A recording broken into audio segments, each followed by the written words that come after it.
Can you imagine waking up one day to find that the sword your family carried for generations is now forbidden?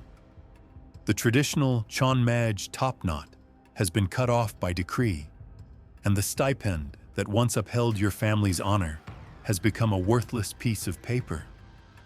That's exactly the shock thousands of samurai experienced between 1873 and 1876, when the Meiji government banned sword carrying, abolished feudal stipends, and declared all classes equal, forcing former warriors into civil jobs or poverty.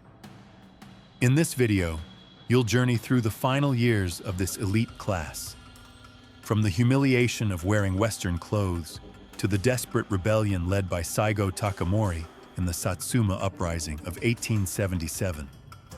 We'll uncover their daily routines, the strict codes of conduct that still governed every move, their financial hardships, the inner conflict between duty and survival, and how the bushidō spirit was reinvented for a Japan racing toward modernity. And why does this matter to you? Because understanding how these warriors coped with the loss of identity might help you face sudden change in your own life. Have you ever felt like the world spun too fast and left your skills behind? Have you struggled to adapt old values to a new game? Then stay with us. In the next few minutes, the story of a samurai at the end of an era may just offer the mental strategy you need to turn crisis into transformation. It's 1875. You're 42 years old.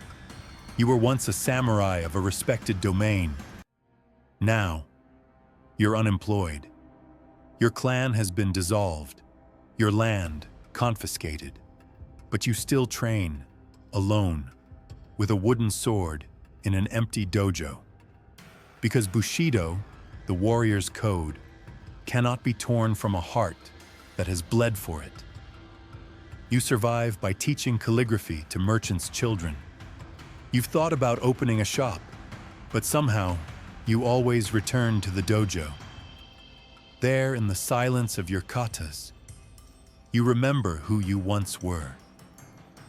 Even if the world no longer does. Your eldest son now wears a suit and top hat.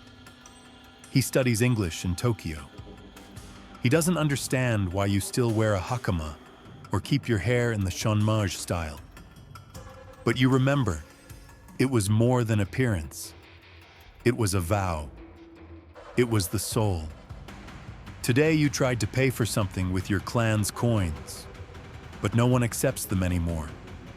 They offered you a job as a police officer or a bodyguard.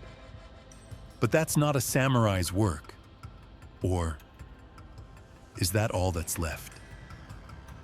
With each passing day, the past becomes heavier. And the future? A map without a sword. You hear whispers. In Satsuma, the legendary Saigo Takamori is gathering samurai like you. They reject forced modernity. They want to fight, one last time, for dignity. You hesitate. Fight against the empire, against fellow Japanese. But something stirs inside you. The sense that if you do nothing, you'll die in silence. You leave. A final note left at home. I do not fight for victory. I fight for memory.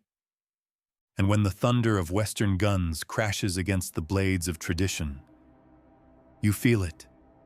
This is the final dance of bushidō. You survive. Barely. The Satsuma Rebellion was crushed. You lost friends, honor, and a part of yourself. But you begin to teach, not cutting techniques, but principles. Courage, loyalty, self-discipline. Young Westerners come to listen. They call it samurai ethics. And then you realize, time took your sword, but not your spirit. Have you ever felt like the world changed too fast? That what you once learned no longer matters? That your very identity became obsolete? The story of the last samurai isn't about war. It's about transformation, about falling with dignity and rising with a new purpose. If that resonated with you, if you too are trying to find your place in a world that no longer feels the same, then stay. In the next episodes, we'll dive into other lives on the edge of extinction. And maybe together, we'll discover what never dies.